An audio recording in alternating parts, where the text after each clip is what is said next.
Hey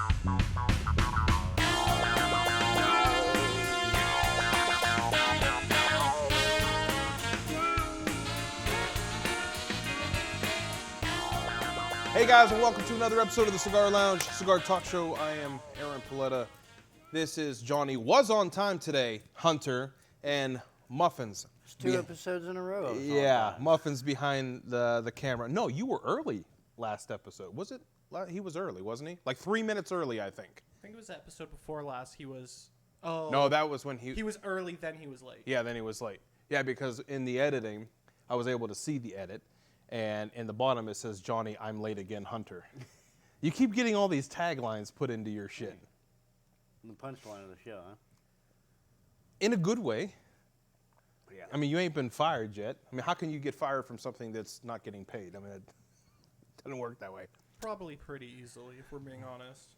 Well, today is actually, it's not a special episode like we're giving something away. It's a special episode because last night, Muffins received his 3rd degree in Freemasonry. However, we are very excited for Muffins because the 3rd degree in Freemasonry is actually, it's the most special because when you become a full Master Mason. So we had previously discussed on another episode that tonight's cigar is something we were going to do as a celebration thing. So he wanted the white label by Rocky Patel because he's never had it. He loves the white label by Rocky Patel. Sure do. And I pulled out my Opus 20th for tonight. And I only got... That's got to hurt your heart a little bit. It actually does because I don't have many of these. And these are like $80 a stick right now. So I only got 3 left, but it was either this or my Opus Rare Pink. But based on what Mr. K was telling me about it, I'm just not sure if I want to have it yet. I think I want to age it out a little bit. I didn't want to waste it. This is a special night, special cigar. I wanted to go to my go-to. My go-to celebratory cigar. And it was a hard choice, too, because it was either this or it was one of my Padrones. But I have less of my Padrones than I do of this right now, so Opus it is. You ready to light? I'm beyond ready to light. Yeah, me too.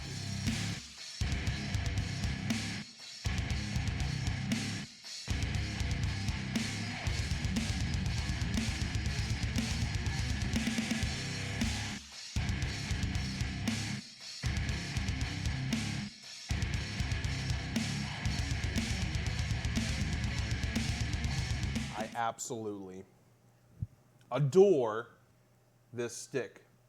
Actually, you know what? This goes out to Fuente. Oh, the whole Fuente family. Carlos Fuente Jr., send me more of these, please.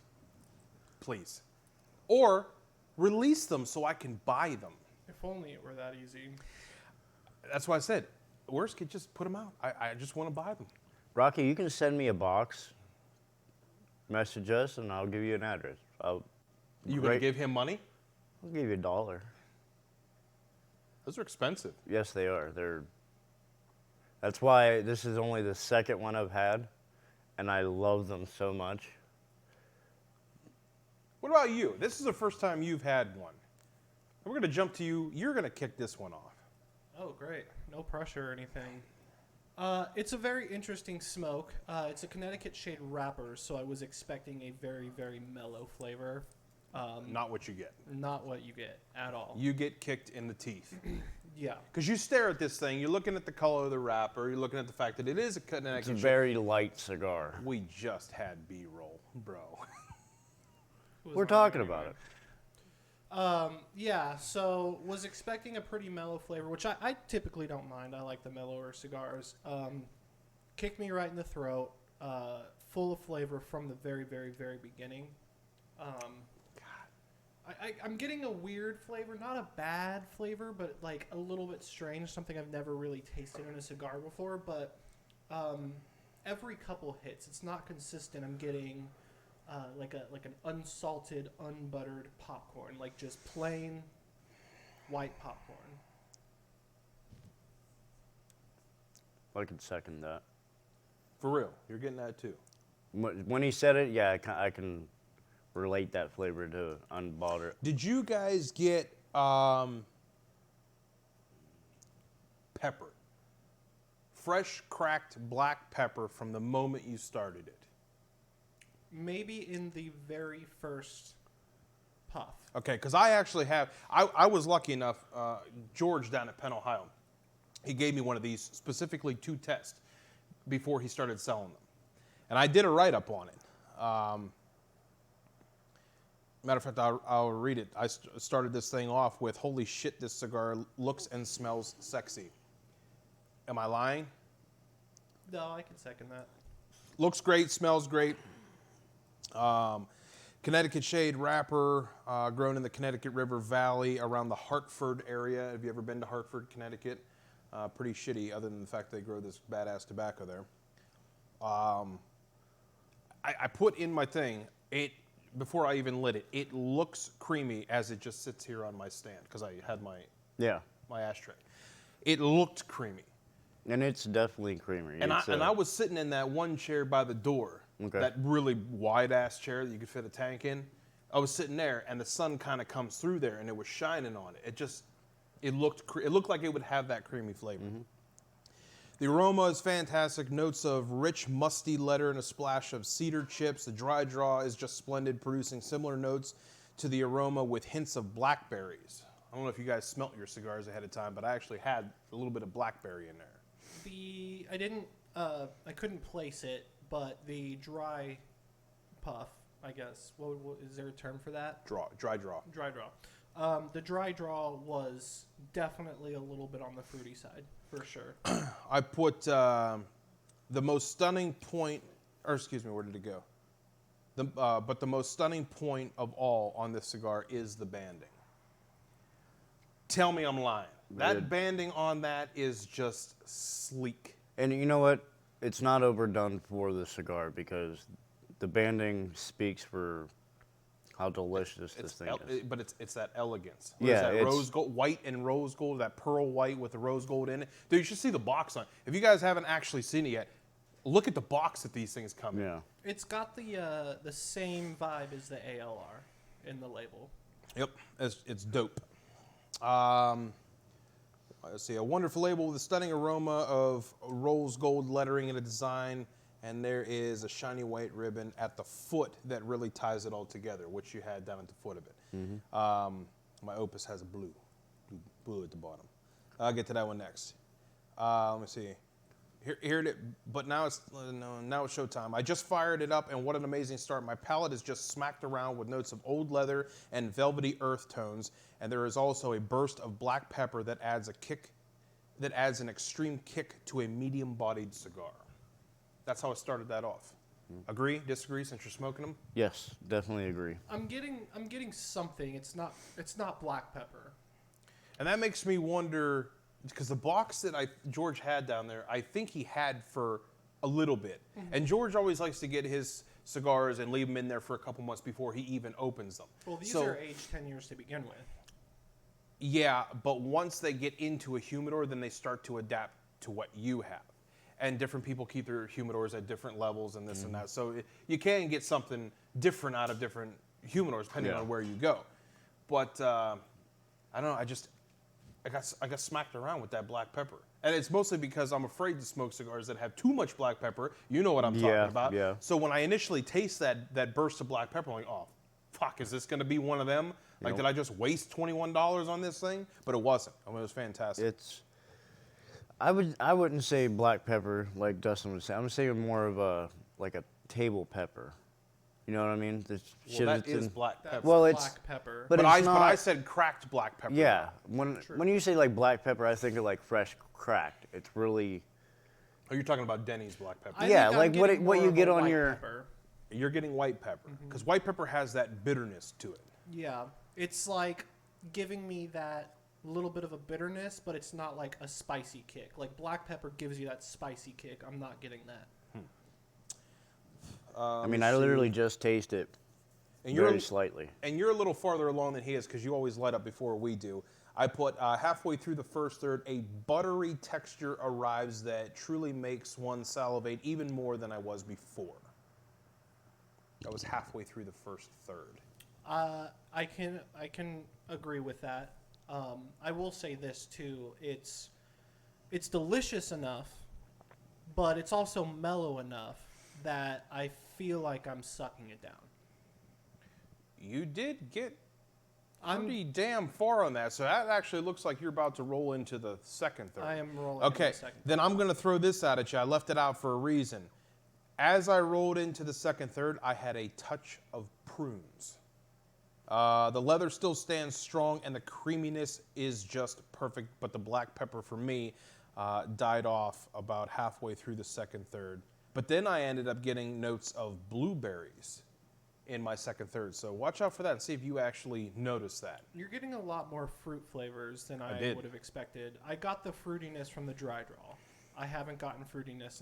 But in the dry draw, it was blackberries.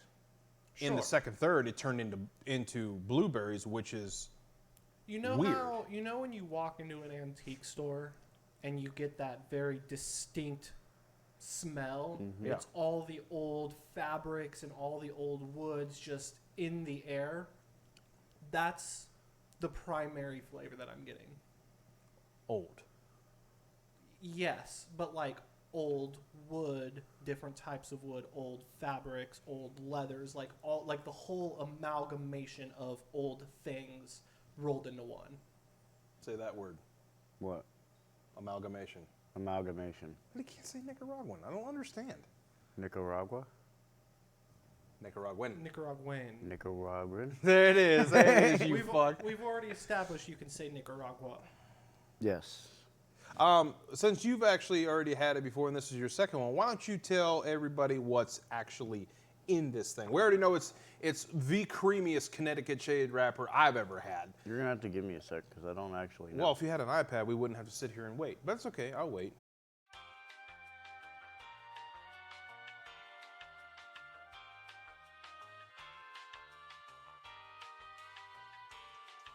I'll tell you what it did for me. It opened the door for me to start enjoying Connecticut shade wrapped cigars.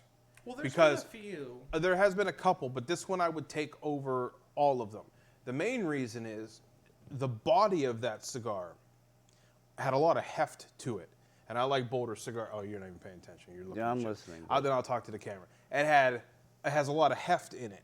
I like bolder cigars. I don't like most cigars that are wrapped with Connecticut shade because they're just extremely mild for my particular taste. This was that happy medium where it gave me that boldness I want, but instead of having a bold wrapper leaf on it, it was a more mild one, which added a whole different texture, a whole different flavor to it. I think that's what I like the most about it. Jesus, do you have it now? It's from what I'm reading, it's just Nicaraguan. And I said that wrong too. Yes, you did.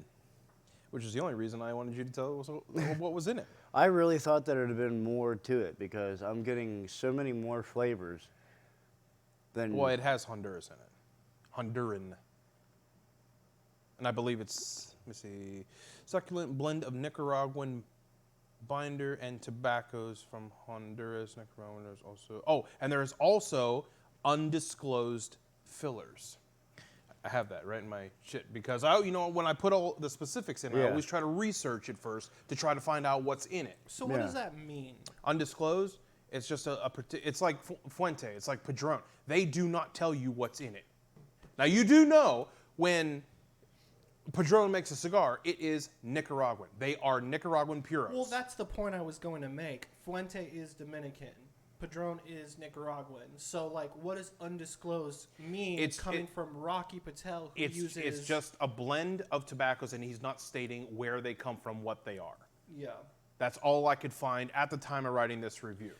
They're tasty. It's a tasty blend. I find that a little bit problematic. Just for me personally, I like to know where the tobacco's coming from. Well, it's not a huge deal. Maybe obviously. down the line we'll actually figure it out. I mean, I don't know. I mean, normally when I look up a cigar, because I always look it up before we start, on Cigar Aficionado, it literally will tell me all the sizes they make of it, what's in it, the binder, the wrapper, everything. This is such a new cigar. It just tells you about it. They don't even have the rating thing on it yet. Most cigars that come out that are brand new are like that. Nobody can find the only thing I could find is what I found directly from Rocky Patel, the company. That is what I found. And you'll find this anywhere you go. They can only find out so much. So when the initial batch goes out, a review is done on that from the initial release. Yeah. As it stays out for a little while longer and they start, disclosing what is actually in it, now these reviews start to get more plentiful. It has more inside of it than, in a review, and actually tells you more information. Yeah. But it's nice to be on the forefront of that. Be like, look, we got it before it even came out. Yeah, this is the first time that I've looked up the cigars that it literally is just like a description and how it comes. And I don't even think they've done any kind of review on it yet. And Cigar Aficionado is Well, pretty Cigar on top of their Aficionado, shit. Half Wheel. I mean, if you want to know anything about anything, you go to those two places. Mm-hmm. And actually, I prefer Half Wheel over Cigar Aficionado. Really? Well, I mean, it's nothing against Cigar Aficionado magazine, but they become the Playboy magazine of the cigar world. And they just don't put in there what they used to and what I think they should put in there, more specifically for people like us who value information. Yeah. But their reviewers, their journalists, they're top notch.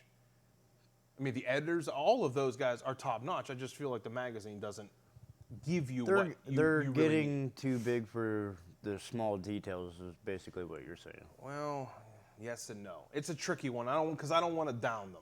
Yeah. But Half Wheel, you can pretty much find anything you want. Like Half Wheel is like, you want information about cigars? Half Wheel is where you go. Now, since you guys jibber jabbered on about that, let me get into mine, because how many times have I talked about this 20th? I didn't like it. So Well, you can get the fuck out of here. we've talked about this. You Wanna like talk about getting fired from something that doesn't pay? It's about This to is it. happen. This is it. Hey, this is an opinionated show, and I have mine. Yeah, and I yours didn't is care wrong. for it. Yeah, and yours is wrong. No, we all I have. would smoke this white label over that any day of the week. But when you smoked this, I was very new to You had a higher-end young cigars. palate. Yes. Now, do I, I just think? want to say, the aging room Nicaraguan. That's what this is for him. yeah. So my experience with the aging room is his experience with the Opus. So- Yeah, I thought the aging room was fantastic. it is fantastic. But that was one of the first number ones that I gave him. Yeah. And he's like, I don't really like this one. I'm like, this bitch went number one. What are you talking about? You don't like it. my palate wasn't His there. palate wasn't ready for it. We Have you s- smoked another one since? We have smoked another one since, quite a few months later, and I loved it. Yeah. He recanted his statement. So, Yeah, you need to try another one. You ain't getting one from me. So it's going to be a while until you try one. when the time is right, one will come to me. I could agree with that. But don't look to this side of the room for that. Anyway, I've had a plethora of opuses. You've had a plethora of opuses because Mr. K only smokes opuses. And you've had the opportunity to have a few. Mm-hmm. Hands down, this 20th, in my opinion, and many others, this is the top of the line in the Opus lineup. See, I really like the Torchbearer. Yes, but you haven't had a lot of opuses to really compare it. Torchbearer is good. Yeah. It don't compare to this. And actually, it's an offshoot, but it's a Destino El Siglo. Okay. And I was able to have one, and I remembered my book tonight. I was able to have 3 different ones of those. I had one fresh out of the box with Mr. K. I had one that was 3 years old that he's had in his humidors. And then he found a small handful of ones that were 24 years old. That's the night you missed out on that. And it had so much plume on it, and oh my God, was it good. And I have all 3 of them. They were the same cigar with 3 completely different profiles. It's probably the only one that I would choose over this, but that's only for the fact that it was so old and had so much flavor in it. But as far as a regular Opus line, this 20th is... So, for any cigar newbies that may be watching, do you want to explain what plume is? Okay, so a lot of people think that plume is mold and mold is plume. Mold on your cigar, you'll see these little dots of white, okay? That's mold. When you see what looks like someone spackled, white shit all over your cigar and it's very light, like you actually have to go, oh, what is that? That's plume. It almost looks like a dust, like you could pick Yeah. it up and go. and Almost it would just like- come right off. Yeah, like powdered sugar, in which just not a lot of it. If you see the big white blotches, cigar's bad, don't smoke it. because you don't want to smoke penicillin on top of that. When this one didn't really do it to me, actually the last couple Opus 20th that I've had didn't really do it to me. The one that I have this review on that I wrote, there was a huge kick of black pepper when I first lit into it, and then about 5 puffs later, it disappeared. That was in this particular review. And then there was this nuttiness. I couldn't even tell you what nut it was. I think it was just like a mixed nut, a combination of a bunch of different ones, and a touch of cinnamon in that first third on the one What that are you tasting now in yours? I got a little bit of black pepper that kind of just, it's very mild, but the flavor, not the spice, the flavor of it is there. Almonds, and I'm getting a flavor that I really despise, but it's not too bad in these Opus 20s, and that's the licorice, black licorice. I'm not a fan of that flavor, but it's not overpowering inside of this one. But the almonds, there's a little bit of leather, and there's, I'd say, fresh cedar chips that I'm tasting, because this is a newer one. This isn't like the aged ones that Mr. K had. And I don't have the cinnamon in this one that I did in that last one. But see, the one that I did this review on, Mr. K had that thing for just years upon years upon years. So who knows where all those flavors came from. This is relatively new. This thing's only about 6 months old. Yeah. See, you can't compare a cigar out of the box with one that's been aged 5, 10, 15 years. Well, you can't, it's hard to explain it like this, but he keeps his cigars out of the plastic, which I do as well. It helps in the aging process. That's $5. $5. Where's the jar? The jar's right over there. You owe 60 from last time. No, we can't count the last time because we established it after it happened. Yeah, but your phone went off After it happened. we established it. No, it went Yes, off it and that's did. when we started talking. It and went then off like yours went 3 off. times that night. We established it after All the first. you have to do is go back and watch the episode I'm because going to. it's in there. It is in there. Anyway, he leaves the plastic sheaths off of it, but he also puts a variety of opuses in one box. So in Those a flavors could have come from in a way, they're kind of marrying with each other. So the stick that I had, I really couldn't tell you. Maybe that was this blend from this year, but mixed with all these opuses from these years with this blend. He kind of created a whole new flavor profile. So, in a way, when you're aging opuses, or any cigar, it almost, if you're doing a box at a time, it almost should have a humidor the size of a box. And that was a conversation I had with Mr. K about that. I said, in a way, you kind of need to leave them in their own box so they don't blend and marry flavors with everything else you have in it. Now, what he does is he puts all his Dominicans in its own box. He puts his Nicaraguans in the one box, and then he has, the mixed blends, the ones that has Nicaraguan, the Honduras, the Peruvian, whatever. He puts those in there. But even then, if you don't have identical cigars, you're now marrying flavors. So I suppose it's to each his own. I mean, I have all my Nicaraguans, a variety of brands, but all my Nicaraguans. I mean, I have the Alec Bradley Tempest Nicaraguan sitting right next to a Padron, sitting right next to the Aging Room Nicaraguan, sitting right next to the ALR, which is Nicaraguan. So I'm blending my own flavors. I don't necessarily think that's inherently a bad thing either. I think that it's probably taking away from the purity of the intended flavor, but at the end of the day, you're pulling those cigars out, you're lighting them up, and you're enjoying them.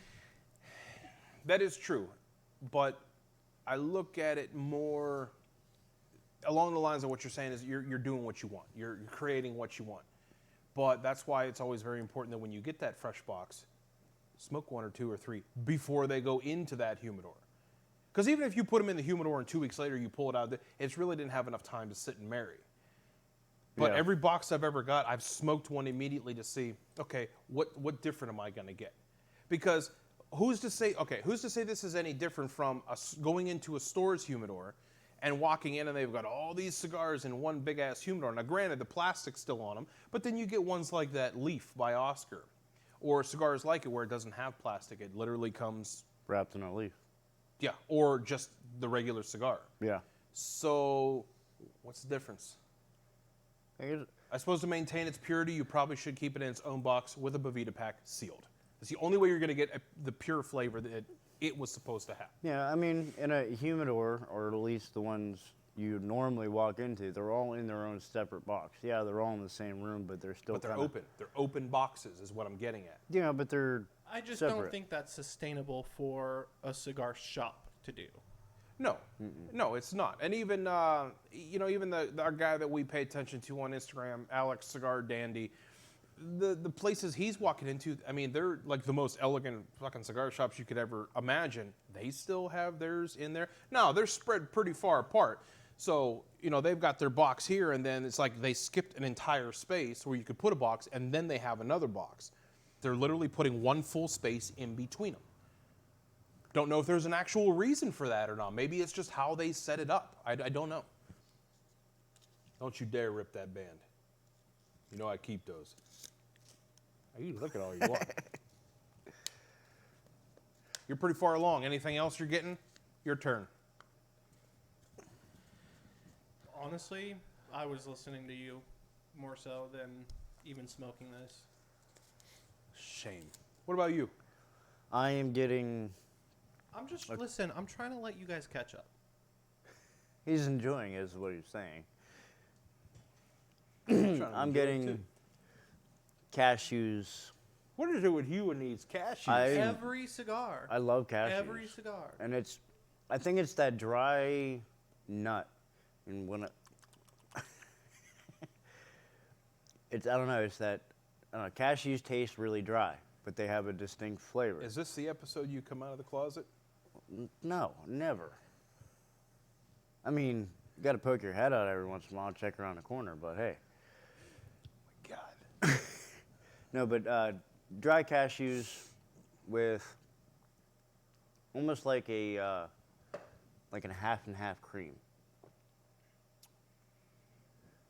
I could go with that. And- Real half and half. Yeah, like real half. Not and that half. non-dairy creamer Yeah. fake shit. It's creamy, but it's not a creamer like a French vanilla or even a. So it's not heavy whipping cream. Yeah, It's half and half. Could dig that. a good natural tobacco flavor. It's really the wrapper is what impressed me the most on that stick. This is very insightful, Johnny. Huh? This is very insightful. You literally were just like, it tastes good. Cigar. He doesn't pull flavors like I do. Yeah, I can't. And what I taste is Cashews, we know. cashews, the cream, like the half and half creamer, a good clean tobacco. You know what I mean? Like a straight natural tobacco. And I don't really normally get like a clean tobacco, or what I would call a clean tobacco flavor out of a lot of cigars. Aside from your cashews, that second third, what really stood out in the review that I did was, like I said, that black pepper died off a little bit, but the blueberries was the biggest thing that I had in that second third, and it was that prune. Now, I don't like real prunes, like to actually eat a real prune. I don't like them, but that flavor, and that's because they're just a weird texture, but that flavor was also in there. It turned very berry. I'm getting more of a raisin than a prune, I think. I am getting into my second third, and I am picking up green grapes. Specifically green grapes? They're more tart than like the purple ones. Shaking your head? Yeah, I'm not getting that. You didn't get green grapes? I'm getting the raisin for sure. I'm getting that hint of grape, but it's very distinctly raisin. I'm getting perfection. That's what I'm getting. But because I did remember my book, Holy look at that. I fuck. opened it right to the white label. But I already read that shit, so What'd you rate it? 92. The white 92, label? yeah. 92. But that was on the first one. Because you know how I do them. I always smoke. I smoke the first one, it goes in the book. I smoke one or two more, and then when I go to actually type it, those go in with it. Where do I want to go with this? Oh, I'm going to get off topic a little bit here. Ooh, shit. I'm going to get off topic a little bit here. My father's cigars, that Le Bijon 1922, have you had it yet? Mm-mm. Have you had? I think I gave you one a while back. Fantastic cigar. That also went number 1. They put out in that fall sampler pack that I bought to get that rare pink. Yeah. They put out this 2021 Freedom Sampler exclusive, and it has no name. It has no name on it, and it was only released in the sampler pack. It irritates me when they do shit like this, because that was a fantastic stick, and now you can't get them anymore. They do not sell them by the box. I mean, that's the maybe same it's a thing as that marketing Rocky idea. Patel 50. Did you have that Rocky Patel 50? It came in a sampler. Do you remember that? Not the 55, which was a huge letdown, by the way. The 50. Is the 50 the one I had issues with? Where I bought the one that came in the sampler and then I bought one separately? From George? Yeah. That'd be the 55. The 50, dude, that 50 blew me away. I love that 50. You cannot get them unless you buy them in the samplers or you go to a burn location. Because obviously the Rocky Patel burn locations sell everything he has. But that 50 is worth every penny. That's right, because the 55 was the one that had the incredible dry draw and didn't live up once lit. Yes. But this is that Destino El Siglo that I was talking about. Okay? This one here was the 3-year-old one. And I don't know if I have the other ones in here. Oh, that's that Torchbearer you like. Give that one a 92. What would you give that? First impressions, I'd give it a 97. The Torchbearer? Mm-hmm. It was one of the best cigars that I've had. Wow. We need to get this man another 20th. Yeah, but you know what? It's that brings up a good point. That ALR to this day has got you locked. Nobody's going to talk you out of that. You could hear someone say, "Oh, I gave that an 85," and you will argue to death with them. You are out of your mind giving it an 85. Maybe that's the one that just connected with him for whatever reason. I think the white label's the one that connected with him. I would take the Torchbearer over this. I do love this stick, but when I smoked that Torchbearer, I couldn't, like, when it was done, I was ready to smoke more. Food for thought. That's how I feel about the 20th. Yeah. It's 2 different price ranges. You can't walk into. You can't be Mr. K. You can't go buy boxes of Torchbearers. No. Like, it's not feasible for most people. I would choose I mean, 2 completely different types of tobacco, of course, but I would choose the Opus 20th over the ALR any fucking day. It's not sustainable for me. The ALR is. Yeah. If you're talking about financially, there are probably some sticks that I would do that with also. But that's why I always say that I do my favorites based on maker. Yeah. Because it's hard. It's hard to say I would take the 20th over the ALR. I'd take, that over, or the Torchbearer over that. Yeah. That's hard. That's 2 different makers, 2 different blends. I mean, the Torchbearer is Dominican. Yeah. That's got a lot of Nicaraguan in it. Yeah, but if we're removing where the tobacco came from and going purely based on what flavors we enjoy versus what they cost, that's kind of the point that I'm getting at. Well, if you can, okay, that's it. That's actually really interesting. I'm glad this kind of conversation has sparked now, because someone like me would stick to I go by maker for the best one per that maker, and then I would take all those best ones and put them in a pile, and I would go based off of what I'm feeling that day. Yeah. Because I'm not going to say that I like this over this over this over this. I'm going to go, well, today I'm really feeling that one. But that's the best of the bunch. Where someone like you, or I don't say someone like you, that's ignorant, people who share your thoughts could actually choose this over this, where money doesn't matter, maker doesn't matter, blend doesn't matter, because your flavor profile is that cigar, period. Yeah. That's interesting. I gotta say, if you were to remove money from the equation altogether, I would love to. somebody walks in here and says, I'm going to give you a lifetime supply of whatever cigar you choose, and the only caveat is you can only smoke that cigar for the rest of your life, period. If you smoke any other cigar, we're done. I don't know. I'd have to think about that But one for a little in bit. the circumstance that I'm in, where the 20th is not financially sustainable for me, it's the ALR. The ALR gives me different type of tobacco. I can't stress that enough. It gives me the flavor. It gives me the mood. It gives me the happiness. Almost as much as the 20th. Well, then at a quarter of the price. I suppose that would come down. If I had to choose something, I can't honestly tell you what it would be, but I can tell you it would be Nicaraguan. So, unfortunately, the Opus, every Opus would be out of the equation.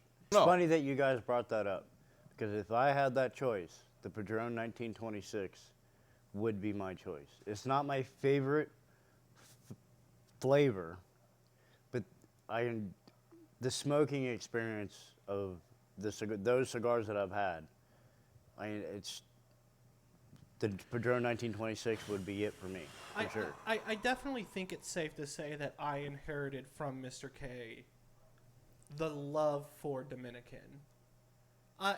The way that you feel about Dominican is the way I feel about Nicaraguan. I like it. Happy to smoke it. A lot of good memories smoking Nicaraguan. At the end of the day, I really, truly like the Dominican flavors just a skosh more. Wow. That would be a good topic. That would be a fantastic topic for when we go film those 2 on-site episodes. This would be a good question. We should actually take note of that and write that down. And if I had to choose, if we're saying money's not an option, or money doesn't matter in this particular case, I'm gonna get a box of them. Period. Yeah, I think it just depends on what approach you want to take. Oh man, I'd probably have to go with the Padron 1964 Maduro. Yeah. The 45. The 64 1964 45-year Maduro. over the 26. I am shocked. I mean, if that's the last cigar you're ever going to smoke, and you're going to have that cigar forever, I mean, that is not a decision you can make That's right hard. now. That's hard. You really have to think about that one. Yeah. But I talked about it on another episode, though. That 1964 45-year Maduro just blew me away. And it could be because I was up on vacation with my wife and my pop at Lake Edinburgh, and the weather was beautiful. We rented one of those cabins, the private cabins that has the private balcony. Yeah. So I'm standing over top of the lake. It's a beautiful sunset. It was like 60-some degrees that day. The wind was blowing, and I'm sitting there just enjoying this stick. It could have been that whole experience. Red wine. Red wine? Red wine. I'm not knowledgeable enough to tell you what kind of wine. Red wine is what I just tasted. That could play off of your grapes. Is it specifically wine, or could it be a red grape? Can't say I've ever had a red grape, but it was. Did he say he never had a red grape? You've never had red grapes? I've had green and I've had purple. That's a red grape. Whatever. It's just the stage. Whatever.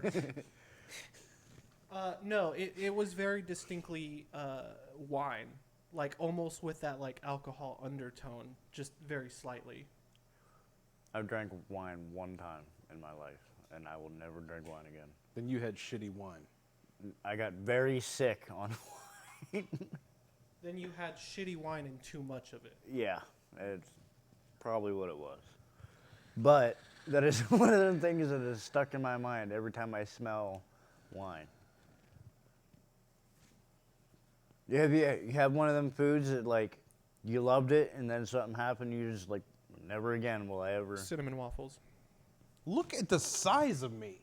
Does it look like I shun away food? Actually, I did. You literally do. Yeah. Well, now I do, but that's because I'm getting old and problems occur that you never thought would actually happen to you. Don't worry, you'll get there. Hey, you know what? I'm glad I actually flipped to this page. I'm going to stop this right here. I want to talk about one, since I was an idiot and forgot my book for 2 episodes. I want to talk about one that Bochin should actually try. English, please. That was English. That wasn't. Pennsylvania. Did No, you that understand? was English Western Pennsylvania. Did you understand me? Yes, I did. Pretty much most of them would understand me too. English, please. Both of you Yins. will understand. Listen, I had never heard yins a day in my life until I met you. Which was in Vegas how many years ago? Right. But you don't know who's watching this. Okay, can we You- put a you're gonna caption on say- the screen? You're going to Yins. say Bochins, and somebody's going to be like, what the fuck? I'll never forget when Jeff and Blake were standing around me for that first time, and I said that. And Blake looked at Jeff looked at Blake, and they're like, what did he just say? Oh, man, I can't get away with half the shit I used to when we both lived in Vegas. Dude, we used to righteously make fun of this motherfucker for the way he talked. Monday, Tuesday. I got out to Vegas. Listen to this shit. I got out to Vegas in December 2003, came home for the holidays, went back and officially moved there January 2004. I went to a gas station. We didn't have Google Maps back then. Siri didn't fucking exist. So you just had to learn your way around. We use atlases and things that kids nowadays don't even know what the hell they are. So I finally found this gas station because I lived in the ghetto. I couldn't afford much. And I stopped in to grab something, and the lady's like, "Oh, where are you from? You have an accent." I'm like, "I don't have an accent." And she goes, "Oh yeah, you have an accent. You're not from around." I'm like, "No, it's all yins that can't speak correctly out here. It ain't me." Well, little did I know that apparently Western Pennsylvanians actually do have a slight accent. I think it's officially called Pittsburghese or something. Yes, the words and how we say them is called Pittsburghese, because there's actually a Pittsburghese glossary, which Jeff looked up. Oh, man. Well, you sent it to me. It's interesting. It is. I've adopted a couple. For sure, I've adopted a couple slang phrases, if you will. Gutchies, schluppies. My family has started looking at me weird, like, what the fuck is a schluppy? You didn't use Gutchies your whole life? No. that is Western PA, sir. So, Oh, wow. so I'd have never thought that wasn't anywhere, but Gutchies has been... Gutchies is your underoos, okay? Just so you know. Yeah. That's your underoos. And schloppies are your slippers. Your indoor footwear. But yeah, Gutchies, man, that's what I don't think we ever called it underwears.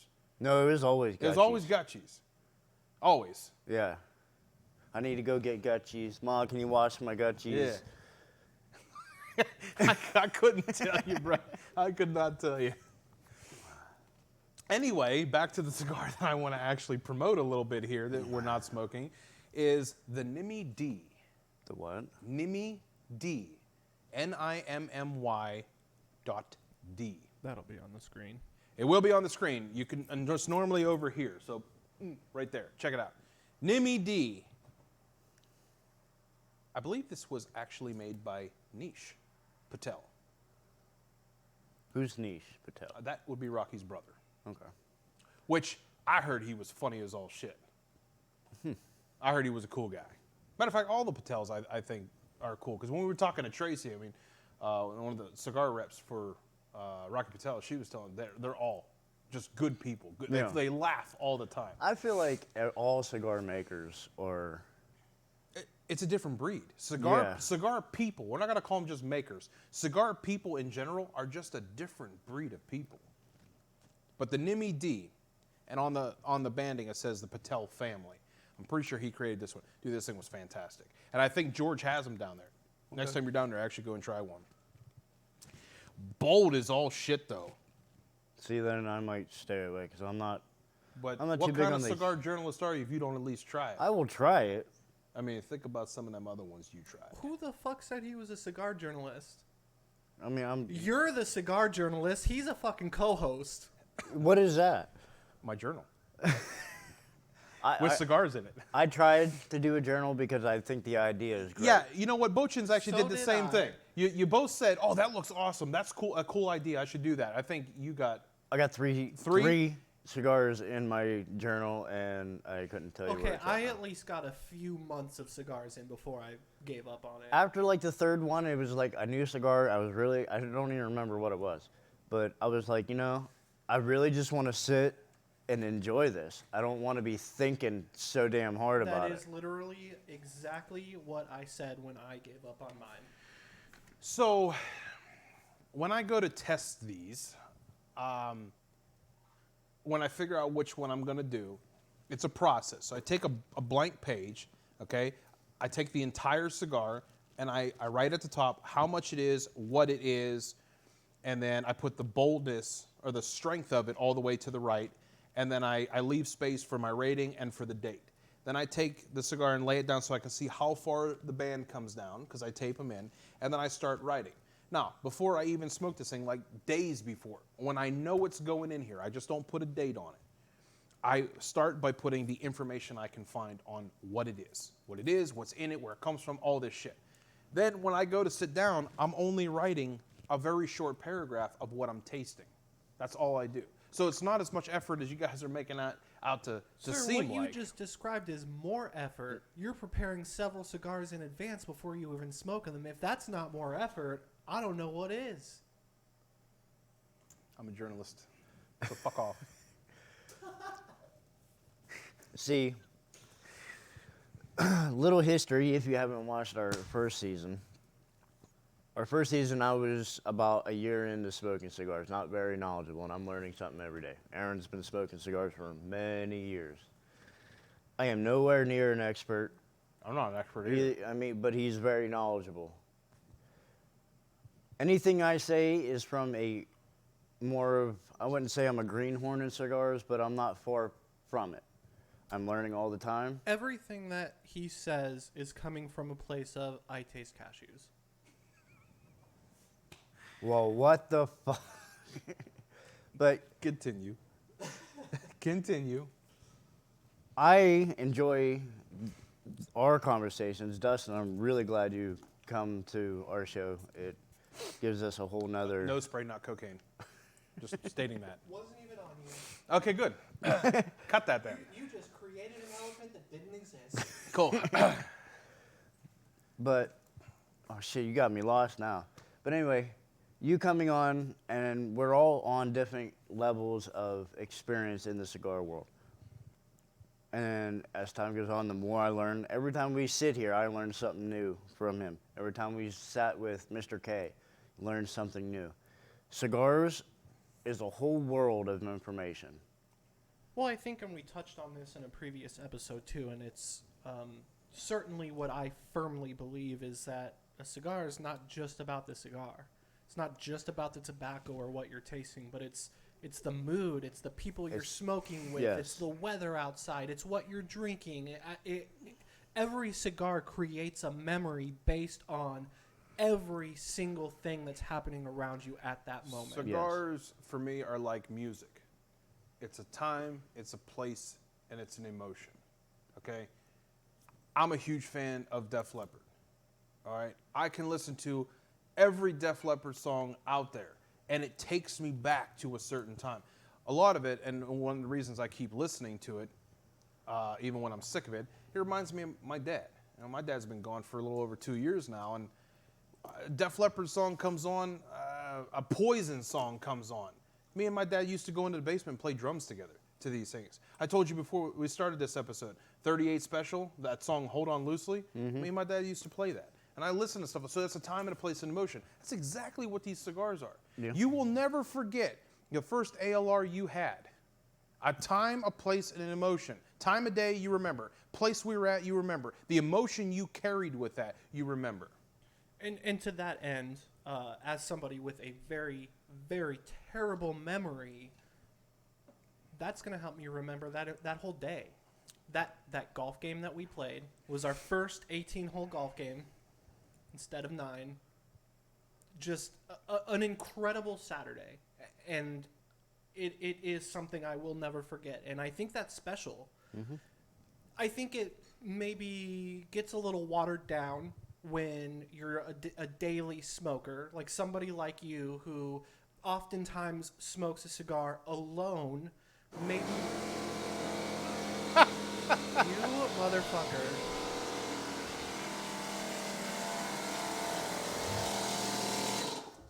So, put your heart back in your chest real quick. You can tell you ain't been in a shop very much. Yeah, but see, I normally have that unplugged, but Yeah. because I ran over that drywall screw, I plugged it in today and forgot that I had it plugged in. Hey, I remembered. It's plugged in. Yeah. But what I was saying though is like somebody who smokes a cigar every day and oftentimes by themselves, maybe those experiences get a little bit watered down. Whereas for me, I don't smoke every day, and every time I do smoke, I'm with you guys or somebody else who's also smoking. So every cigar that I smoke is a memory being made. It's not just something I'm doing while I'm working or something I'm doing while I'm watching something. Like it is an experience that I am fully here and present for every time. The only time I've ever smoked a cigar alone is sitting by a fire. I smoked a cigar earlier today by myself. But on that note, I was also contemplating. So I'm going to open up a whole new universe for you to think about. There's a particular spot in Vegas, and it's at a hotel. Actually, it's at Red Rock Hotel and Casino. I'm trying to think of where it's at now. It's been a while since I've been there. When I used to be a chef there, when I went on break, I wanted to be left alone. Okay, we were given hour breaks. I'm around people constantly. It's the kitchen. It's hectic. There's a lot of people. I want to be left the fuck alone. So, out by the pool, there's a back. It's fenced in now. You're not actually not allowed to sit back there, but it's an old loading dock that they don't use anymore, or they didn't. And I would go sit back there because nobody went outside. Every great idea that my band ever did came from me sitting there and vaping by myself, because I was alone to think about what I wanted to do. So I'd have this idea and then I'd go enact it. And if it worked, great. If it didn't, I thought of something new, because every day I was going on break there. To this day, if I were to go back and sit down, I would remember everything that I created out there, which, you know how far my band went. We actually made it pretty far. Everything for the studio. Hell, my entire move back to Pennsylvania was planned in that spot. I didn't work there anymore, because I had already quit because my music took over, but I went up there to think about, okay, what's the best way to get my family back here from Vegas? So even though I'm smoking alone, I'm still creating something because I'm thinking about something. But I also like to test cigars while I'm alone, because it does give me that opportunity to think about, okay, what's in here? Because look what happens when we're all together. Chitty-chatty. So I'm not thinking about what's going in here, which is why when I sit down with somebody, I don't ever test a cigar. I'm smoking something that I know for that particular reason. And I have countless redos in here. See, that's another thing. I put the redo in. Like if it's a brand new box versus an aged box I put redos in constantly. Yeah, that's the one you had problems with, the 55. Yeah. Cherry wood, by the way. Cherry wood? Cherry wood. Man. Opus. Angel shares, all kind of shit in this book. Oh, that angel share. Have you had He's an never angel had an share? angel share. Oh my God. You think the torchbearer is good. That angel share was something special. Whoo! That angel share was something special.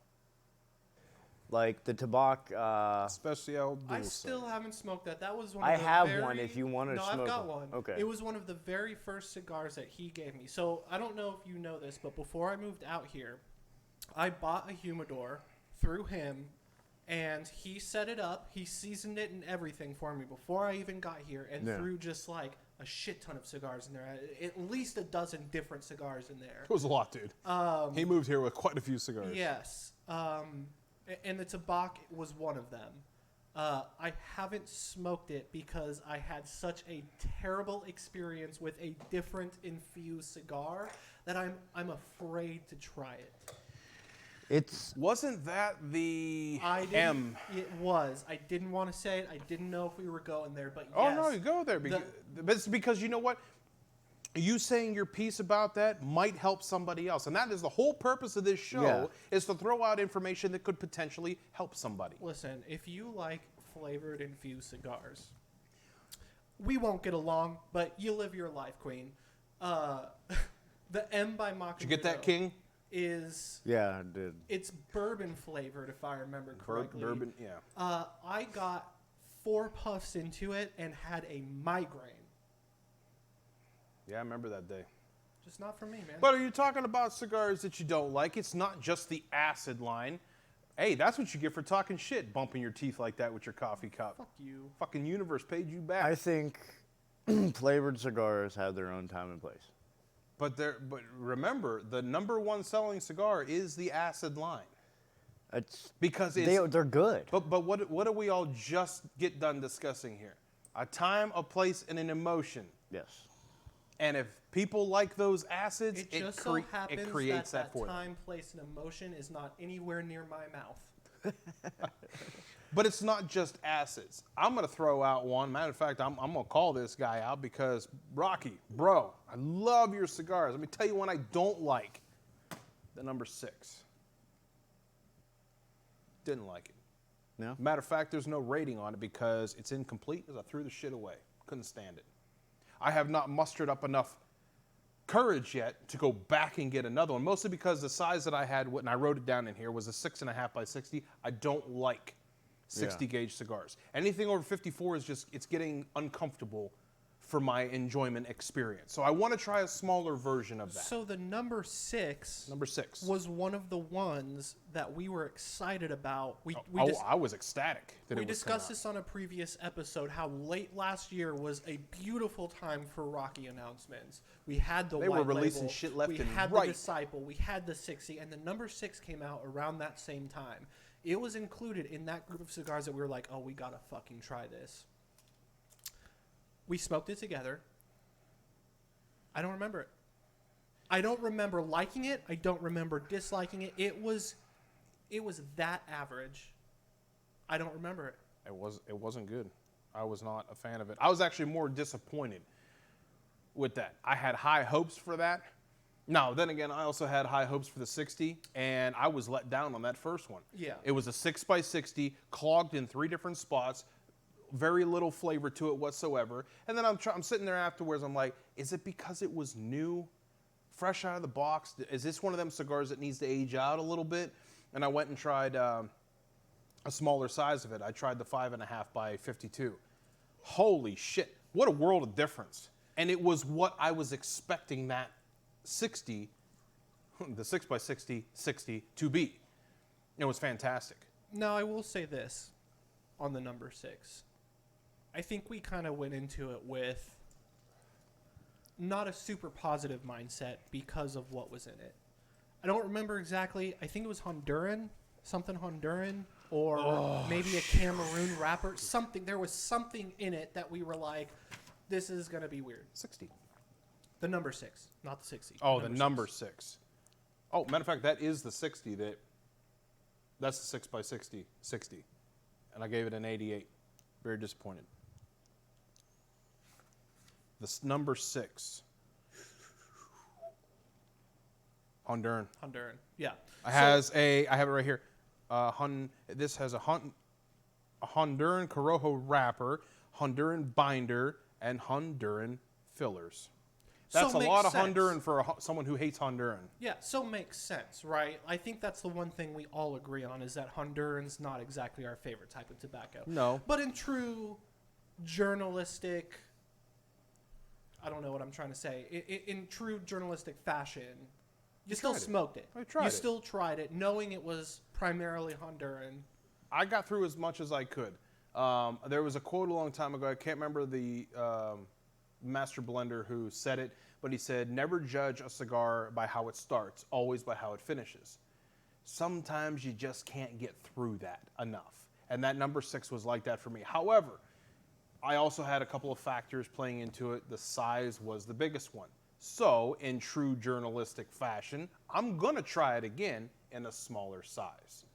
And I want to, and then if I can get through that one, then I'll do my normal. I'll buy 2 more, and I'll smoke 2 more because I always do 3. Shit, you're already daggered. Yeah. I didn't even see that. Dude, he caught up to me. Well, I guess he wasn't lying. While He you- really while- does like that stick. While you guys were chit-chatting, I'm listening to the conversation, watching your guys' emotions. So and that's the thing, right? Is I can smoke and have a conversation at the same time. He can't.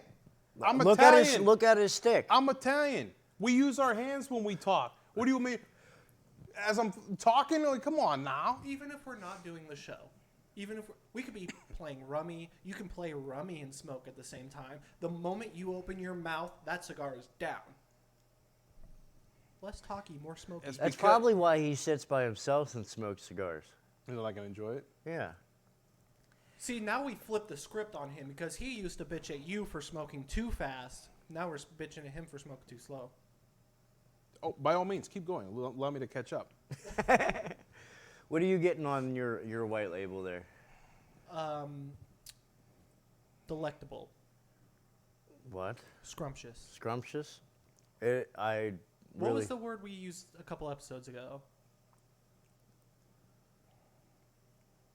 I'm gonna have to go back and figure that out. You had distinctly said I'm using this from now on. I can't remember what it was. Fuck.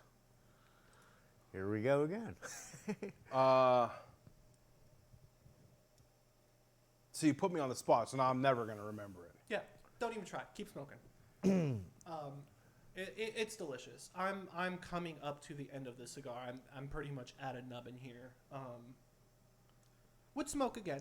Absolutely would smoke again. Not sure if it's worth the $22 price tag. That is the only downfall to the cigar. It's great. I would choose the $15 ALR over this.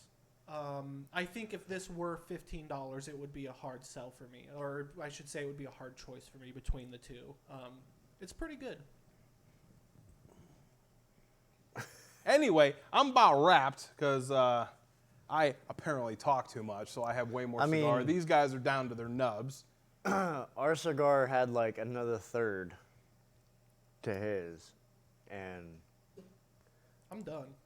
Mine's out. And you're already out. I'm very close to be. So Okay, so on that note, see you next season. Did you, yeah, next season. Bullshit. Did you taste anything else? Anything change for you before we go wrapping?